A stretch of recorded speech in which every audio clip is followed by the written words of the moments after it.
Every person will find the way toward God for himself. And what may be the right way for one may be completely wrong for another. Therefore, you must not suppose that you have to follow or become like Muhammad Subuh. You must become your own self, and you must develop your own inner self if you want to find the way to God.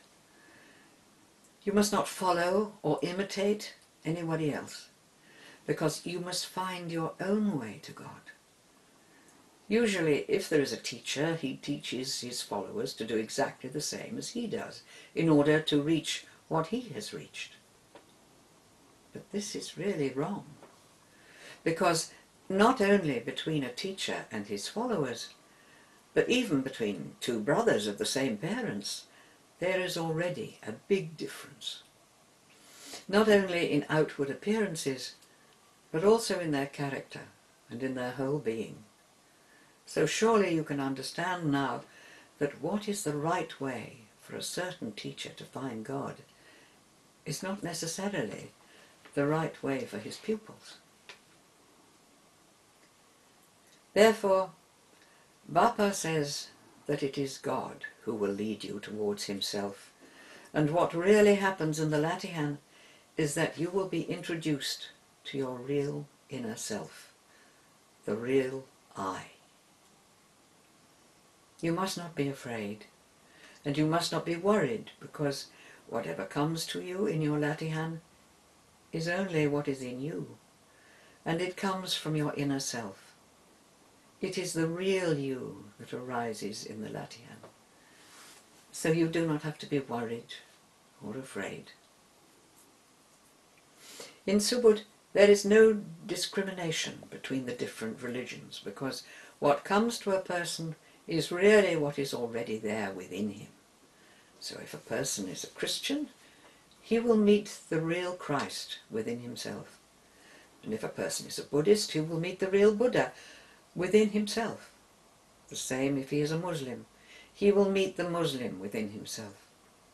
And then, if you really know your inner self, you will be guided by the divine power in everything you do, because the divine power works in you through yourself. And whether you work in an office or drive a car or do anything else, you will be guided by the power of God, which is always working within you and outside of you. Then it will be true what is said in the Quran, that before you undertake anything you should say, Bismillahir-Rahmanir-Rahim, in the name of God, the compassionate, the merciful. This means that you follow God's guidance, and you will do only whatever God brings you to do.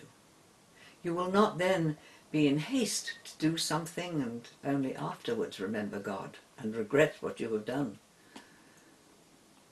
When God is always there before you, before something that you are doing, then it must be the right thing to do. And this is also the real meaning of what is done by Christians when they pray before they eat or before they go to sleep. And this also means that you should not do anything without God guiding you. Because if you forget God in something that you do, there will be no help from God if something goes wrong.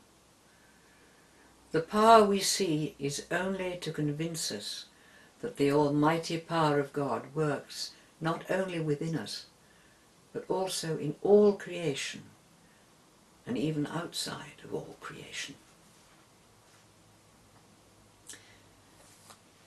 That is why, in the spiritual exercise of Subud, we will not harm our religion, because what we think and what we carry out is only the will of God, and we only carry out what is already within us. So a person who has a religion will experience in the Latihan only according to what is in his religion, and according to what is within him.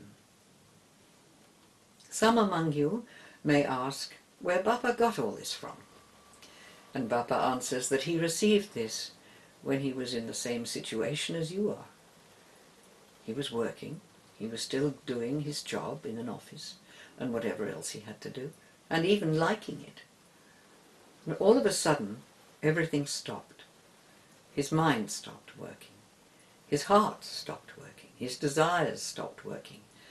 And then he received, as everybody in the Latihan receives. He was not looking for wisdom. He did not have a guru, a teacher. He just received it. And that was what is called a divine gift. This comes to a person only while that person is not looking for it. And when he is ready for such a gift, then God will bestow that gift upon that person. You may have heard about the healing of Eva Bartok.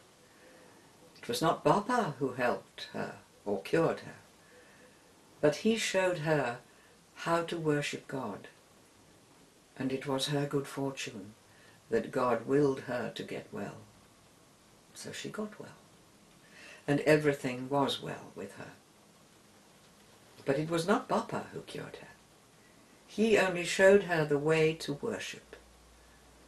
The inner healing of a person is only a matter between him and God, and no one else can interfere. Further, Bapa leaves you to decide whether or not you want to come to this spiritual exercise. Because in the worship of God, there is nothing compulsory. Everyone must be free. But whenever one asks, it will be given. So, good night, and thank you.